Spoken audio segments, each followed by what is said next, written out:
Family ಮೆಂಬರ್ಸ್ಗೆಲ್ಲ education ಕೊಡ್ತೀವಿ. ಇವತ್ತವ್ರು ಇನ್ನೂ family members ಎಲ್ಲರೂ ಟೆಸ್ಟ್ ಮಾಡ್ಕೊಂಡಿದ್ದಾರೆ. ಈಗ ಮೊನ್ನೆ ನಾವು ವಾಯ್ಪಿಗೆ ಚಿಂಚೋಳಿಗೆ ಹೋದಾಗ ಒಂದು ಕ್ಯಾಂಪ್ ಮಾಡಿದ್ವಿ, ಮೊನ್ನೆ ಸೇಡೋಕ್ಕೆ ಹೋದಾಗ ಒಂದು ಕ್ಯಾಂಪ್ ಮಾಡಿದ್ವಿ. ಎಲ್ಲ ಬೇಗ ನಾವು ಇದಕ್ಕೆ ಕಂಡು ಹಿಡಿದರೆ ಇದಕ್ಕೆ ನಾವು ತಡೆಗಣಿಸ್ಬೋದು.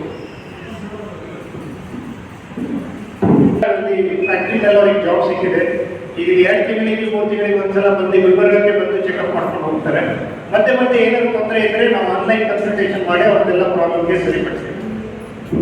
ಒಂದು ಇಂಟ್ರೆಸ್ಟಿಂಗ್ ಥಿಂಗ್ ಹೇಳಬೇಕು ಅಂದರೆ, ಚಿಕ್ಕಪುರದಲ್ಲಿ ವರ್ಕರ್ ಲೇಬರ್ ಇದ್ದರು. ನಮ್ಮ ಭೀಮಸೇನ್ ಚೌಹಾಣ್ ಅವ್ರ ಪರಿಸ್ಥಿತಿ ನೋಡಿಕೊಂಡೆ ಅವರೇ ಮೋಟಿವೇಟ್ ಮಾಡಿ ಪೇಷಂಟಿಗೆ ಕರ್ಕೊಂಡು ಬಂದಿದ್ದರು. ಅವ್ರು ಅದಕ್ಕೆ ಬಿಟ್ಟಿಲ್ಲ, ರೆಡಿಡ ಕ್ರೌಡ್ ಫಂಡಿಂಗ್. ಅವನ ಹತ್ರ ದುಡ್ಡು ಇರಲಿಲ್ಲ, ನನಗೆ 7 ಲಕ್ಷ ಅಂತ ಖರ್ಚಾಯಿತು. ಅವರೆಲ್ಲ ಕುತ್ಕೊಂಡು ಚಿಕ್ಕಪುರ ಎಲ್ಲ ಜನ ಕುತ್ಕೊಂಡು ಕ್ರೌಡ್ ಫಂಡಿಂಗ್ ಮಾಡಿದ್ದಾರೆ. ಆಮೇಲೆ ನಮ್ಮ ಸಂಸ್ಥೆ ಕಡೆಯಿಂದ ರೊಕ್ಕ ಕೊಟ್ಟು ಈಗಲೂ ಅವನಿಗೆ ಮೆಡಿಸಿನ್ಗೋಸ್ಕರ ನಾವು ನಮ್ಮದು NGO ಟ್ರಸ್ಟ್ ಕಡೆಯಿಂದ ಫಂಡಿಂಗ್ ಮಾಡ್ತಾ ಇರ್ತೀವಿ. ಸೊ ನಾವು ಹೇಳೋ ತಾತ್ಪರ್ಯ ಏನಂತಂದರೆ, ಕಿಡ್ನಿ ಕಸಿ ಬರೀ ಮೆಟ್ರೋಪಾಲಿಟನ್ ಸಿಟಿ ಇರಲ್ಲ, ಬರೀ ಯಾರ ಹತ್ರ ದುಡ್ಡಿದೆ ಅವರ ಹತ್ರಿಗೆ ಅಷ್ಟೇ ಅಲ್ಲ, ನಾವು ಹಳ್ಳಿಯೂರಿಗೆ ಹೋಗಿ ಬಡವರಿಗೆ ನಾವು ಕಿಡ್ನಿ ಕಸಿ ಮಾಡ್ತೇವೆ ಅಂತ ಇವತ್ತು ನಾವು ಹೇಳಿ ನಾನು ಖುಷಿ ಪಡ್ತೇನೆ. ನಮ್ಮ ಜೊತೆಗೆ ಡಾಕ್ಟರ್ ತೇಜಸ್ವಿನಿ ಈಗ ಜಾಯ್ನ್ ಆಗಿದ್ದಾರೆ ಲೇಟಾಗಿ. ಡಾಕ್ಟರ್ ತೇಜಸ್ವಿನಿ ಇವರು ಎನೆಸ್ಥೆಟಿಸ್ಟ್ ಅವರು. ಈ ಕಿಡ್ನಿ ಕಸಿಗೆ ತುಂಬ ಕ್ರಿಟಿಕಲ್ ಎನೆಸ್ಥೆಸಿಯಾ ಇರುತ್ತೆ. ನಾರ್ಮಲ್ ಮಾಮೂಲಿ ಸರ್ಜರಿ ಥರ ಎನೆಸ್ಥೆಸಿಯಾ ಇರೋದಿಲ್ಲ. ಅದು ಯಾವ ಟೈಮಲ್ಲಿ ಬಿ ಪಿ ಕಮ್ಮಿ ಆಗುತ್ತೋ ಜಾಸ್ತಿ ಆಗುತ್ತೋ, ಸೊ ಇದು ಎಲ್ಲ ಕಾಪಾಡ್ಕೊಳ್ಳೋದು ನಮ್ಮ ಹತ್ರ 3 ಜನ ಎನೆಸ್ಥೆಟಿಸ್ಟ್ ಟೀಮ್ ಇದ್ದಾರೆ. ಅವ್ರ ಹೆಡ್ ಡಾಕ್ಟರ್ ಸಂತೋಷ್ ಕಾಮಚೆಟ್ಟಿ. ಆಗಲೇ ಹೇಳಿದೆ, ಈಗ ನಾವು ಒಂದು ಕಿಡ್ನಿ ಟ್ರಾನ್ಸ್ಪ್ಲಾಂಟ್ ಮಾಡಾಯಿತು, ಈಗ ಇನ್ನೊಂದು ಮಾಡ್ತಾ ಇದ್ದೀವಿ. ಸೊ ಅವ್ರ ಬಿಸಿ ಇದ್ದಿದ್ದಕ್ಕೋಸ್ಕರ ಅವ್ರಿಗೆ ಬರೋಕ್ಕಾಗಲಿಲ್ಲ. ಅದಕ್ಕೆ ಅವ್ರ ಸಹಯೋಗಿ ಡಾಕ್ಟರ್ ತೇಜಸ್ವಿನಿ ಎನೆಸ್ಥೆಟಿಸ್ಟ್ ಬಂದಿದ್ದಾರೆ. ಡಾಕ್ಟರ್ ಬಸವೇಶ್ವರಿಗೆ ಏನಾದರೂ ಹೇಳಬೇಕು. ನಾನು ಮುಂದೆ ಯಾವುದೇ ಕಾರಣಕ್ಕೆ ಸರಿ ಹೋದ್ಮೇಲೆ ನನ್ನ 11 ಭಾಗಗಳು ನಾನು ದಾನ ಮಾಡಬೇಕು. ಸೊ ಅದಕ್ಕೆ ಆರ್ಗನ್ ಪ್ಲೇಜ್ ಅಂತಂತೀವಿ. ಸೊ ಇದು ಪ್ರತಿ ರಾಜ್ಯದಲ್ಲಿ ಒಂದು ಸಂಸ್ಥೆ ಇರುತ್ತೆ, ಮತ್ತು ಸೊಟ್ಟು ಅಂತ ಹೇಳ್ತೀವಿ. ಸೊ ಆ ವೆಬ್ಸೈಟ್ನಲ್ಲಿ ನಾವು ಲಾಗಿನ್ ಮಾಡಿ ನಮ್ಮದು ಹೆಸರು, ಇಮೇಲ್ ID ನಂಬರ್ ಕೊಟ್ಟರೆ ನಾವು ದಾನಿ ಅಂತ ನಾವು ಸ್ವಂತಾಗಿ ರಿಜಿಸ್ಟರ್ ಮಾಡ್ತೀವಿ. ನಾನು ರಿಜಿಸ್ಟರ್ ಮಾಡ್ಕೊಂಡಿದ್ದೆ. ಬಟ್ ಈ ರಿಜಿಸ್ಟರ್ ದಾನಿ ಅಂತ ನಾವು ರಿಜಿಸ್ಟರ್ ಮಾಡೋ ತಾತ್ಪರ್ಯ ಏನಂತಂದರೆ, ನಾವು ಸರಿ ಹೋದ್ಮೇಲೆ ಅಷ್ಟೇ, ನಾವು ಜೀವಂತಿರಾಗಿ ನಾವು ಮಾಡೋಕ್ಕಾಗೋದು. ಯಾಕಂದರೆ ನಾನು ಆಗಲೇ ಹೇಳಿದೆ, ಇದು ಭಾರತ ದೇಶದ ಕಾನೂನಿದೆ, ಹ್ಯೂಮನ್ ಆರ್ಗನ್ ಟ್ರಾನ್ಸ್ಪ್ಲಾಂಟ್ ಆ್ಯಕ್ಟ್. ಬರೀ ಸಂಬಂಧಿಕ ಮಾತ್ರ ಕಿಡ್ನಿ ಕೊಡ್ಬೋದು. ಕೆಲವೊಂದು ಅಪ್ರೂವ್ ಸಂದರ್ಭದಲ್ಲಿ ಸಂಬಂಧಿಕ ಬಿಟ್ಟು ಬೇರೆಯವರು ಕೊಡ್ಬೋದು. ಬಟ್ ಅದಕ್ಕೆ ಸ್ಟೇಟ್ ಕಮಿಟಿ ಪ್ರಕಾರದಿಂದ ನಾವು ಪ್ರೀತಿಯಿಂದ ಕೊಡ್ತಾ ಇದ್ದೀವಿ ಅಂತ ಸಾಧಿಸಿ ಆ ಕಮಿಟಿಗೆ ಪರ್ಮಿಷನ್ ತಂದರೆ ಆವಾಗ ಅಪ್ರೂವ್ ಸಂದರ್ಭದಲ್ಲಿ ಮಾತ್ರ ರಿಲೇಟಿವ್ಸ್ ಬಿಟ್ಟು ಬೇರೆಯವರು ಮಾಡ್ಬೋದು. ಬಟ್ ತುಂಬ ಅಪ್ರೂವ್ಸ್ನಲ್ಲಿ ಅದು. ಸರ್, ಇದರಲ್ಲಿ ಪೆಡಿಯಾಟ್ರಿಕ್ ಟ್ರಾನ್ಸ್ಪ್ಲಾಂಟೇಷನ್ ಇದೆ. Very good. 2 ಪೀಡಿಯಾಟ್ರಿಕ್ ಟ್ರಾನ್ಸ್ಪ್ಲಾಂಟ್ ಮಾಡಿದ್ದೀವಿ ಎರಡಾಗಿ. ಅವನು ಆ್ಯಕ್ಚುಲಿ ನಮ್ಮ ಹುಡುಗ ಗುಲ್ಬರ್ಗದಲ್ಲೇ ಇದ್ದಾನೆ, ನಿಖಿಲ್ ಅಂತ. ಅವನಿಗೆ ಅವಳು ಅಜ್ಜಿ ಕಿಡ್ನಿ ಕೊಟ್ಟಿದ್ದು. ಆ ಪಾಪ ಒಂದು ಟ್ರೆಜಡಿ ಇತ್ತು. ಒಂದು ಜೆನೆಟಿಕ್ ಕಿಡ್ನಿ ಫೇಲಿಯರ್ ಇತ್ತು, ತಾಯಿಗೂ ಕಿಡ್ನಿ ಫೇಲಿಯರ್ ಇತ್ತು, ಇನ್ನೊಂದು ಅಕ್ಕಗೂ ಕಿಡ್ನಿ ಫೇಲಿಯರ್ ಇತ್ತು. ತಂದೆದು ಬ್ಲಡ್ ಗ್ರೂಪ್ ಮ್ಯಾಚ್ ಆಗಲ್ಲ. ಅಜ್ಜಿ ಒಬ್ಬಕ್ಕೆ ಡೋನರ್ ಇತ್ತು, ಅವಳದು ಕಿಡ್ನಿ ಫಂಕ್ಷನ್ ಬಾರ್ಡರ್ ಲೈನ್ ಇತ್ತು. ಅಂದರೂ ನಾವು ರೈಸ್ ತಗೊಂಡು ಹಾಕಿದ್ದೀವಿ. ಈಗ 6 ವರ್ಷ ಆಯಿತು, ಅದು ಚೆನ್ನಾಗಿದೆ. ಇದು ಗುಲ್ಬರ್ಗದಲ್ಲಿ ಆಗ್ತಾ ಇದೆ. ಜನರಿಗೆ ಇದ್ರ ಫಾಯ್ದಾ ಆಗಲಿ ಅಂತ. ಬಟ್ ಈ ಜನರಿಗೆ ಫಾಯ್ದಾ ಆಗಲಿ ಅಂತ ಹೇಳಲಿಕ್ಕೆ ನಾವು ಇದು ನಂಬರ್ ತೋರಿಸ್ಬೇಕಾಗುತ್ತೆ. ನಾವು ಇದು ನಂಬರ್ ಮಾಡಿದ್ದೆ ಅಂತ ಹೇಳ್ಕೊಳಕ್ಕೆ ಬಂದಿಲ್ಲ. ಜನರಿಗೆ ಇದು ಮೂಡಿಸ್ಲಿ. ಈ ಸೌಲಭ್ಯ ನಮ್ಮ ಕಲಬುರಗಿನಲ್ಲಿ ಅವೈಲೇಬಲ್ ಇದೆ, ಇದನ್ನು ಪ್ರಯೋಗಿಸಲಿ. ಧನ್ಯವಾದ. ಎಲ್ಲ ಪತ್ರಿಕಾ ಮಾಧ್ಯಮ ಮಿತ್ರರಿಗೆ ನಮಸ್ಕಾರಗಳು. ನಾನು ಡಾಕ್ಟರ್ ಬಸವೇಶ್ ವೈದ್ಯನಾಥ್ ಪಾಟೀಲ್. ಸುಮಾರು 10 ವರ್ಷದಿಂದ ನಾನು ಕಿಡ್ನಿ ಕಸಿ ಆಪರೇಷನ್ನಲ್ಲಿ ಇದ್ದೀನಿ. ನಾವು ನನ್ನ ಜನರಲ್ ಸರ್ಜರಿ ಗುಲ್ಬರ್ಗ ಮುಗಿಸಿದಾಗ ಬೆಂಗಳೂರಿಗೆ ಹೋಗಿ ಯಾವಾಗ ನಾನು ಏನು ಮಾಡಬೇಕು, ನಮ್ಮ ಜನರಿಗೆ ಏನು ಮಾಡಬೇಕು ಅಂತ ನಾನು ಯೋಚನೆ ಮಾಡಿದಾಗ doctor Mohan Keshavamurthy sir training join ಆಗಿ ನಾನು 2013 ಜಾಯ್ನ್ ಆಗಿ 5 ವರ್ಷ ಸತತವಾಗಿ ಅವ್ರ ಹತ್ರ ಟ್ರೈನಿಂಗ್ ಆಯಿತು. ಟ್ರೈನಿಂಗ್ ಆಗಿದ್ಮೇಲೆ ಸರ್ ಟ್ರೈನಿಂಗ್ ಆಯಿತು, ನಾವು ಏನು ಮಾಡಬೇಕು ನೆಕ್ಸ್ಟ್ ಅಂತ ಅಂದಾಗ ಮಂಜುನಾಥ್ ಸರ್ ಜೊತೆ ಡಿಸ್ಕಸ್ ಮಾಡಿದೆ. Why don't we start transplant care ಇನ್ ಗುಲ್ಬರ್ಗ. ಅದು ನಮ್ಮದು ವಿಷನ್ ಇತ್ತು, ನಮ್ಮ ಗುಲ್ಬರ್ಗ ಕರ್ನಾಟಕಕ್ಕೆ ನಾವು ಇನ್ನೂ ಮಾಡಬೇಕು ಅಂತ ಹೇಳಿ. ಸೊ ಮಂಜುನಾಥ್ ಸರ್ದು ಗೈಡೆನ್ಸ್ ಆಗಿ ಕೊಲಾಬ್ರೇಟ್ ಮಾಡಿದ್ವಿ. ರೋಟರಿ ಜೊತೆಗೆ ನಾನು ಇದ್ದೆ ಅಂತೇಳಿ ದೇವರ ಬಾಂಧವ್ಯದಿಂದ ಇದು ಅನುಕೂಲ ಆಗಿ we took a flight which we reached here for crossing 15 transplants and 15 transplants ಎಲ್ಲರಿಗೆ 50 ನಂಬರ್ ಅಲ್ಲ ಅಂತ but when you come to the medical field with 15 numbers for a transplant it is a huge number. ನಾವು ಇವನ್ ಗುಜರಾತ್ ಆಗಲಿ ಹೈದರಾಬಾದ್ ಆಗಲಿ ಹೋಗಿ ನಾವು 50 transplant ಮಾಡಿರೋ ಅಪ್ಪ ಅಷ್ಟು ಕನ್ನಡಿಂದ ಹಳ್ಳಿ ಅಂತಾರೆ ನಾನು Gulbarga but it is a distinct place. ನಾವು we are heading the zone of Karnataka still ಅಲ್ಲಿ 50 ಆಗಿದೆ ಅಂದರೆ ಯಾರಿಗೂ ಅಷ್ಟು ಈಸಿದಾಗ ಬಿಲೀವ್ ಮಾಡ್ತಾ ಇಲ್ಲ. This was actually possible because of our team work. ನಾವು ಎಲ್ಲರೂ ಟೀಮ್ ಆಗಿ ವರ್ಕ್ ಮಾಡಿದಾಗ ಈ ಥರ ನತಿಜಾಗಿ ಬಂದು ಮುಟ್ಟಕ್ಕಾಯ್ತು. So I thank Dr. Noor Deshmukhi sir and Manjunath sir for this team. ನಮ್ಮದು ಕೋಆರ್ಡಿನೇಟರ್ಸ್ ಇದ್ದಾರೆ doctor Santosh Kamashetti sir lead anaesthesia team. ಅವರು ನಾವು ಭಾಳ ಇವೆಲ್ಲ ಭಾಳ ಮೆಟಿಕ್ಯುಲಸ್ ಆಗಿ ವರ್ಕ್ ಮಾಡ್ತೀವಿ. ಈಗಲೂ ವೆರಿ ರೇರ್ ಟ್ರಾನ್ಸ್ಫರ್ ಮಾಡಿದ್ರು. ಈಗ ಬೆಳಗ್ಗೆ ಟ್ರಾನ್ಸ್ಫರ್ ಮಾಡಿದ್ರೆ ಹೇಗೆ ಇನ್ಕಂಪ್ಯಾಟಬಲ್ ಅಂತ ಅಂದರೆ ಬ್ಲಡ್ ಗ್ರೂಪ್ ಚೇಂಜ್ ಇತ್ತು ಬಟ್ ಪ್ರತಿ ಗಂಟೆ ಕೊಡ್ತಾ ಇತ್ತು. ಆ ದಾನಿ ಹೇಳಿದಾಗ ನಾವೆಲ್ಲ ಕ್ರಾಸ್ ಮ್ಯಾಚಿಂಗ್ ಮಾಡಿ ಅವ್ರದ್ದು ಯಾರು ರೆಸಿಪಿಂಟ್ ಇದ್ದು ನಾವು ಒಂದು ಪ್ಲಾಸ್ಮಾ ಫೆರಸಿಸ್ ಮಾಡ್ತೀವಿ. ಅದು ಮಾಡಿ ಅವನಿಗೆ ಇವಾಗ ಸಕ್ಸಸ್ಫುಲ್ ಆಗಿ ಮಾಡಿ ಇಲ್ಲಿ ಒಂದು ಕಡೆ ಬಂದು ಕೂತ್ಕೊಂಡಿದ್ವಿ. ಇಟ್ ಈಸ್ ನೆಕ್ಸ್ಟ್ ಮೈಲ್ ಅಂದರೆ ನಾವು ನೆಕ್ಸ್ಟ್ ಸ್ಟೆಪ್ ತಗೊಳ್ತಾ ಇದ್ದೀವಿ. ಇದರದ್ದು ಇನ್ನು ನಾವು ಆದಷ್ಟು ಸಾಧ್ಯವಾದಷ್ಟು ಬೆಟರ್ ಹೆಲ್ತ್ ಕೇರ್ ಸಿಸ್ಟಮ್ ಇವಾಗ ಬಯಸ್ತೇವೆ.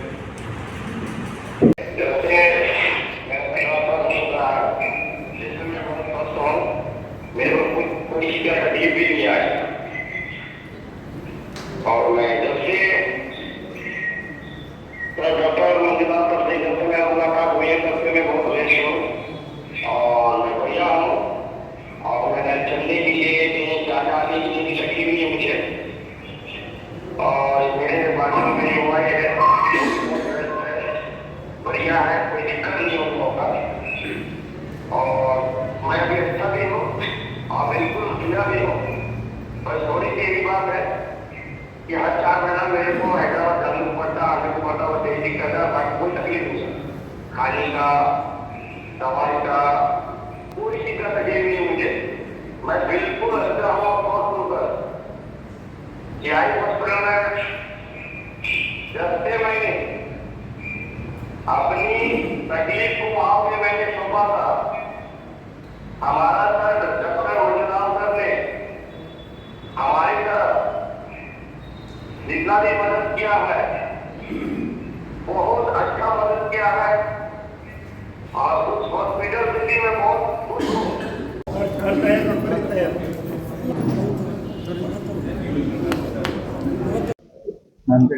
ನನ್ನ ಹೆಸರು ಮಲ್ಲಿಕಾರ್ಜುನ ಕಾಂತಪ್ಪ ದೊಡ್ಮನಿ. ಒಂದು ಊರ ಇಂಗಳಗಿಬ್ಬಿ, ತಾಲೂಕು ಅಫಜಲ್ಪುರ, ಜಿಲ್ಲಾ ಕಲಬುರಗಿ. ನಂದು 2022ರಲ್ಲಿ ಕಿಡ್ನಿ ಫೇಲ್ಯೂರ್ ಆಯಿತು. ಅದು ಸಣ್ಣ ದವಾಖಾನೆ ಹೋದ ತೋರ್ಸನ ಅವ್ರಂದ್ರು ಗೋಳಿ ತೊಗೊಳಕಂಬತ್ತಿತ್ತು ಸರ. ಆಗನ ಮತ್ತಂದ್ರೆ ಸರ್ ವಿವೇಕ್ ಪಾಟೀಲ್ ಸರ್ ಹತ್ರ ಬಂದೆವು. ಬರೋಣ ಅವ್ರಂದ್ರು ಕಿಡ್ನಿ ಫೇಲ್ಯೂರ್ ಆಗ್ಯಾವ ಅಂತಂದ್ರಿ. ನಾನು ಮತ್ತು ಬೆಂಗಳೂರು ಮತ್ತು ಸೋಲಾಪುರ ಮತ್ತು ಎಲ್ಲ ಕಡೆ ಭಾಗಗಳಲ್ಲಿ ತಿರುಗಾಡಿ ಬಂದು ಲಾಸ್ಟಿಗೆ ನಮ್ಮ ಅಮ್ಮವರು ಚಿರಾ ಹಾಸ್ಪಿಟ್ಲ್ಗೆ ಹೋಗಿ ಅಲ್ಲಿ ಚಂದ ಟ್ರೀಟ್ಮೆಂಟ್ ಕೊಡ್ತಾರೆ ಅಂತಂದಾಗ ನಾವು ಇಲ್ಲಿ ಬಂದೆವು. ಡಾಕ್ಟರ್ ಮಂಜುನಾಥ್ ಸರ್ ಅವ್ರಿಗೆ ಭೇಟಿ ಆದಾಗ ಅವ್ರಂದ್ರು ಕಿಡ್ನಿ ಫೇಲ್ಯೂರ್ ಆಗ್ಯದಪ್ಪ, ಮತ್ತಂದ್ರೆ ಕಿಡ್ನಿ ಟ್ರಾನ್ಸ್ಫರ್ ಮಾಡ್ಕೋಬೇಕು, ಎಲ್ಲ ಚಂದ ಇರ್ತೈತೆ ಅಂದಾಗ ನಮ್ಮ ತಾಯದು ಕಿಡ್ನಿ ಇಂದ ಟೆಸ್ಟ್ ಎಲ್ಲ ಚಾಲೂ ಮಾಡಿದಾಗ ಒಂದು ಸ್ವಲ್ಪ ಏರುಪೇರು ಆಯಿತು. ಏರುಪೇರು ಆದಾಗ ಮತ್ತೆ ಬಿಟ್ಟೆವು ಬಿಡೋಣ. ಮತ್ತು ರೀಸೆಂಟ್ಲಿ ಒಂದು ಎರಡು ತಿಂಗಳ ಹಾಲಕ್ಕೆ ಹೊಂಟದ್ರಿ. ಈಗ ಟ್ರಾನ್ಸ್ಪ್ಲಾಂಟ್ ಮಾಡ್ಕೊಂಡ್ವಿ. ಮತ್ತಂದ್ರೆ ಒಟ್ಟಾರೆ ಚಿರಾಯಿ ಹಾಸ್ಪಿಟಲ್ ಹೇಳಬೇಕಾದ್ರೆ ಈಸ್ ಎಕ್ಸಲೆಂಟ್ ಇದೆ. ಹಾಂ, ಸ್ವಲ್ಪ ಮಾರಿ ಉಬ್ಬೋದು, ಕಾಲ್ಗೆ ಉಬ್ಬೋದು ಆಲತ್ತೀವ್ರಿ. ಸಡನ್ಲಿ ಹಿಂಗೆ ಯಾಕೆ ಆಗ್ಲತ್ತ ಅಂತೇಳಿ ಹಾಸ್ಪಿಟಲ್ ಹೋಗಿದ್ದೀವಿ. ಅಲ್ಲೇ ನಮ್ಮಲ್ಲಿ RMP ಡಾಕ್ಟರ್ ಕಡೆ ಹೋಗಿದ್ದೀವಿ. ಅವ್ರಂದ್ರು ಇದು ಯಾಕೋ ನಮಗೆ ಗೊತ್ತಾಗ್ತಿದ್ದಿಲ್ಲ, ಸ್ವಲ್ಪ ಬೇರೆ ದೊಡ್ಡ ಹಾಸ್ಪಿಟಲ್ ಬರ್ಕೊಡ್ತೀವಿ, ಅಲ್ಲಿ ಹೋಗಿ ತೋರಿಸ್ರಿ, ನಮ್ಗೆ ಗೊತ್ತಿದ್ದ ಡಾಕ್ಟರ್ ಅದ, ಅಲ್ಲಿ ಸರಿಯಾಗಿ ನೋಡ್ತಾರ ಅಂತ ಹೇಳಿದ್ರು. ನಾವು ಅಲ್ಲೇ ನಮ್ಮ ತಾಲೂಕು ಚಿಂಚೋಳಿ ರೀ, ಕಲ್ಲೂರು ರೋಡ್ ಅಂತೇಳಿ ನಮ್ಮೂರು. ನನ್ನ ಹೆಸರು ಬಂದು ಅಶೋಕ್ ಅಂತ. ನಾವು ತಾಂಡ್ರಲ್ಲಿ ಹೋಗಿ ತೋರಿಸ್ಕೊಂಡಿದ್ವಿ. ಬ್ಲಡ್ ಟೆಸ್ಟ್ ಮಾಡಿದ್ರು ಅವರು, ನಿಮ್ಮ ಕಿಡ್ನಿ ಹಿಂಗೆ ಪ್ರಾಬ್ಲಮ್ ಆಗಿದೆ, ನೀವು ಬೇಗ ಹಾಸ್ಪಿಟಲ್ ಹೋಗ್ರಿ, ಜಲ್ದಿ ಬೇರೆ ದೊಡ್ಡ ಹಾಸ್ಪಿಟಲ್ ಹೋಗಿ ತೋರಿಸ್ಕೊಡ್ರಿ ನಿಮ್ಗೆ ಆರಾಮಾಗಿ ಇರ್ತದ, ಸ್ವಲ್ಪ ಹಾಸ್ಪಿಟಲ್ ಹೋಗಿ ಸರಿಯಾಗಿ ತೋರಿಸ್ರಿ ಅಂತ ಹೇಳಿದೆ. ಅಲ್ಲಿ ಹಾಸ್ಪಿಟಲ್ ನಾವು ಹೈದ್ರಾಬಾದ್ಗೆ ಹೋಗಿದ್ದೇವೆ. ಅಲ್ಲಿ ಹಾಸ್ಪಿಟಲ್ ಎಲ್ಲ ಕ್ಲಿನಿಕ್ ಎಲ್ಲ ಸರಿಯಾಗಿ ನೋಡಿದಾರೆ. ನೋಡಿದ್ರು ಸ್ವಲ್ಪ ಆರಾಮಾಗಲಿಲ್ಲ ರೀ. ಒಂದು 2 ದಿವಸ ಇಟ್ಕೊಂಡ್ರು. ದುಡ್ಡೇನೋ ಜಾಸ್ತಿ ಮಾಡ್ಲತ್ತರ. ನಾವು ಅದರ ಸಲಿಂದ ಬೇಡ, ಇಲ್ಲಿ ಸರಿ ಇಲ್ಲ ಅಂತೇಳಿ ಬೇರೆ ಹಾಸ್ಪಿಟಲ್ ಹೋಗಮ್ಮ ಅಂತೇಳಿ ಅಲ್ಲಿಂದ ನಾವು ಸ್ವಲ್ಪ ಆಲೋಚನೆ ಮಾಡಿದೆವು. ನಮ್ಮ ಒಬ್ಬರು ಇಲ್ಲಿ ಬಸವೇಶ್ವರ ಹಾಸ್ಪಿಟಲಲ್ಲಿ ಡಾಕ್ಟರ್ ಬಸವೇಶ್ವರ ಪಾಟೀಲ್ ಆಸ್ಪತ್ರೆ ಚಿಂಚೋಳಿ ಅಂತೇಳಿ ಅವರು ಪರಿಚಯ. ನಮ್ಮ ಪಪ್ಪರಿಗೆ ಹೇಳಿದ್ರು, ನಮ್ಮ ಸಾರ್ ಇಲ್ಲೇ ಅದರ, ಮತ್ತು ನಮ್ಮ ಸಾರಿಗೆ ಕೇಳ್ತೀನಿ, ನೀವು ಬಂದುಬಿಡ್ರಿ ಅಂತ. ಸಾರವ್ರಿಗೆ ಮಾತಾಡಿದ್ರು. ಸಾರ್ ಅಂದರು, ಈ ಕಡೆ ನಮ್ಮ ಹಾಸ್ಪಿಟಲ್ ಅದ ಗುಲ್ಬರ್ಗಕ್ಕೆ, ನಮ್ಮ ಮಂಜುನಾಥ್ ಸರ್ ಅವ್ರದ್ದು, ಮತ್ತು ಇಲ್ಲಿ ಬಂದು ತೋರಿಸ್ಕೊರಿ, ನಾನು ಹೇಳ್ತೀನಿ ಅಂತಂದು. ಅಲ್ಲಿಂದ ನಾವು ಸೀದಾ ಇಲ್ಲಿ ಹಾಸ್ಪಿಟಲ್ ಬಂದಿದ್ದೆ. ಇಲ್ಲಿ ಬಂದು ಸಾರವರೆಲ್ಲ ಬ್ಲಡ್ ಟೆಸ್ಟ್ ಅದೆಲ್ಲ ಮಾಡಿದ್ರು. ಆಯಿತು, ಡಯಾಲಿಸಿಸ್ ಮಾಡಮು, ಆರಾಮಾಗ್ತದ ಅಂತ. ಒಂದು 2 ಟೈಮ್ಸ್ 3 ಟೈಮ್ಸು ಡಯಾಲಿಸಿಸ್ ಮಾಡ್ಕೊಂಡ್ರೆ ನಂಗೆ ಸ್ವಲ್ಪ ಯಾಕೋ ಪ್ರಾಬ್ಲಮ್ ಜಾಸ್ತಿ ಆಗ್ಲತ್ತಿದ್ದು. ಅದರ ಸಲಿಂದ ನಾನು ಸಾರಿಗೆ ಕೇಳ್ದೆ, ಮತ್ತು ಇದಕ್ಕೆ ಏನಾರ ಪರಿಹಾರ ಯಾವ್ದೇನು ರೀ ಸರ್ ಅಂತ ಕೇಳಿ. ಇದಕ್ಕೆ ಆಪ್ರೇಷನ್ ಮಾಡಿಸ್ಕೊಂಡ್ರೆ ಒಳ್ಳೇದಾಗ್ತದ, ನಿಮ್ಗೆ ಮುಂದೆ ಭವಿಷ್ಯತ್ತು ಇರ್ತದೆ, ಸರಿಯಾಗಿ ಓಡಾಡ್ಲಿಕ್ಕೆ ಸರಿಯಾಗಿ ಆಗ್ತದ, ನೀವೇನೋ ಕೆಲಸ ಮಾಡ್ಲಿಕ್ಕೂ ಸರಿಯಾಗಿ ಆಗ್ತದೆ, ಇನ್ನು ಸಣ್ಣ ವಯಸ್ಸಲ್ಲಿ ಇದ್ದೀರಿ, ಆಪ್ರೇಷನ್ ಮಾಡ್ಕೊರಿ, ಸರಿಯಾಗಿ ಆಗ್ತದ ಅಂತ ಹೇಳಿದ್ರು. ನಾನು ಸ್ವಲ್ಪ ಆಲೋಚನೆ ಮಾಡಿ ನಮ್ಮ ಪಪ್ಪ, ನಮ್ಮ ತಾಯಿ ಅವರಿಗೆಲ್ಲ ಹೇಳಿದ್ರಿ, ಡಾಕ್ಟರ್ ಅವ್ರಿಗೆ ಹೇಳಿದ್ರೆ ಆಪ್ರೇಷನ್ ಮಾಡಿಸೋದು. ನಮ್ಮ ಪಪ್ಪ ಅವ್ರು ಮುಂದೆ ಬಂದ್ರಿ, ಕಿಡ್ನಿ ಕೊಡ್ತೀನಿ ಅಂದರು. ಕಿಡ್ನಿ ಕೊಟ್ಟರು. ಆಪ್ರೇಷನ್ ಶಿರಾ ಹಾಸ್ಪಿಟಲ್ ಅಲ್ಲಿ ತೋರಿಸ್ಕೊಂಡೇವ್ರಿ. ಸಾರ್ ಅಂದ್ರೆ ಆಪ್ರೇಷನ್ ಮಾಡಿಸ್ಕೊಂಡು ಸರಿಯಾಗಿ ಆಗ್ತದೆ ಅಂತಂದು ಆಪ್ರೇಷನ್ ಮಾಡಿಸ್ಕೊಂಡೇವ್ರಿ. ಆಪ್ರೇಷನ್ ಮಾಡಿಸ್ಕೊಂಡ್ಮೇಲೆ ನಂಗೆ ಮುನ್ಸಾಪ್ಲೆ ಓಡಾಡ್ಲಕ್ಕ ಇದು ಆಲತ್ತಿದ್ರಿ. ಇವಾಗ ಯಾವ್ದಾರು ಸರಿಯಾಗಿ ಓಡಾಡ್ಲತ್ತೀನಿ ರೀ, ಆರಾಮಾಗಿ ಡ್ಯೂಟಿ ಮಾಡ್ಲತ್ತೀನಿ. Operation success. ಹಲೋ, ನಮಸ್ಕಾರ. ನನ್ನ ಹೆಸರು ರೇವಣ ಸಿದ್ಧ ಅಂತ. ನಮ್ಮ ತಾಯಿ ಲಕ್ಷ್ಮಿ ಅಂತ. ತುಂಬ ಆರಾಮಿದ್ದಿದ್ದಿಲ್ಲ. ನನಗೆ 2 ಕಿಡ್ನಿ ಹೋಗಿದ್ದೀವಿ. ಸ್ವಲ್ಪಕ್ಕೆ ಹೋಗಿದ್ದೀವಿ, ಬಟ್ ಆರಾಮಾಗಿದ್ದಿಲ್ಲ. ಹಾಗಾಗಿ ಇಲ್ಲಿ ಈ ಥರ ಇದು ಆಗುತ್ತೆ ಅಂತ ಹೇಳಿದ್ದಾರೆ. ಚಿರೆ ಹಾಸ್ಪಿಟಲಲ್ಲಿ ಬಂದು ಎಲ್ಲ ರೀತಿಯಿಂದ ಸೌಲಭ್ಯದಿಂದ ಆಗಿದೆ ಸರ್. ಟ್ಯಾಬ್ಲೆಟ್ನೂ ಹೆಲ್ಪ್ ಮಾಡ್ತಾ ಇದ್ದಾರೆ ಸರ್. ಕಣ್ಣು ಆಪ್ರೇಷನ್ ಆಗಿತ್ತು, ಅದಕ್ಕೂ ಹೆಲ್ಪ್ ಮಾಡಿದ್ದಾರೆ ಮಂಜುನಾಥ್ ದೋಶೆಟ್ಟಿ ಅವರು. ಇದೇ ಥರ ಬಡವರಿಗೆ ಹೆಲ್ಪ್ ಮಾಡಲಿ ಅಂತ ನಾನು ಮಾತು ಮುಗಿಸ್ತಾ ಇದ್ದೀನಿ. ನಮಸ್ಕಾರ, ನಾನು ಡಾಕ್ಟರ್ ಮಂಜುನಾಥ್ ದೋಶೆಟ್ಟಿ, ಕಿಡ್ನಿ ತಜ್ಞರು, ಚಿರಾಯಿ ಹಾಸ್ಪಿಟಲ್. ಇವತ್ತಿನ ದಿನ ನಾವು ಏನು ಖುಷಿ ಪಡ್ತಿದ್ದೀವಿ ಅಂತಂದರೆ, ನಮ್ಮಂಥ ಕಲಬುರಗಿ ಅಂತ ಭಾಗದಲ್ಲಿ ನಾವು ಕಿಡ್ನಿ ಕಸಿ ಅಂತ ಆಪ್ರೇಷನ್ ನಾವು ಈಗ ತುಂಬ ಒಂದು 6-7 ವರ್ಷದಿಂದ ಮಾಡ್ತಾ ಇದ್ದೀವಿ. ಒಂದು 50 ಮೇಲೆ ನಾವು ಕಿಡ್ನಿ ಕಸಿ ಮಾಡಿದ್ದೀವಿ. ಆ್ಯಂಡ್ ಇದು ಯಶಸ್ವಿಯಾಗಿ ಸಕ್ಸಸ್ಫುಲ್ ಆಗಿ ಮಾಡಿದ್ದೀವಿ.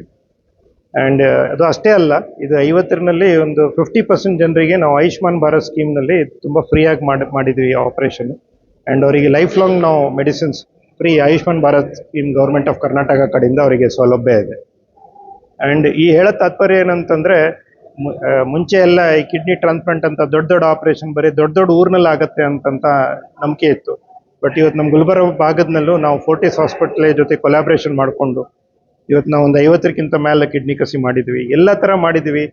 ಬಡವ್ರ ಜನ ಮಾಡಿದ್ವಿ, ಹಳ್ಳಿಯರ ಜನ ಮಾಡಿದ್ವಿ, ಬಿಹಾರ್ಲಿಂದ ಜನ ಮಾಡಿದ್ವಿ, ಸೋಲಾಪುರ ಜನರಿಗೆ ಮಾಡಿದ್ವಿ. ಇಷ್ಟೆಲ್ಲ ಕಾಂಬಿನೇಷನ್. ಸಣ್ಣ ಮಕ್ಕಳು ಕೂಡ ನಾವು ಕಿಡ್ನಿ ಮಾಡಿದ್ವಿ.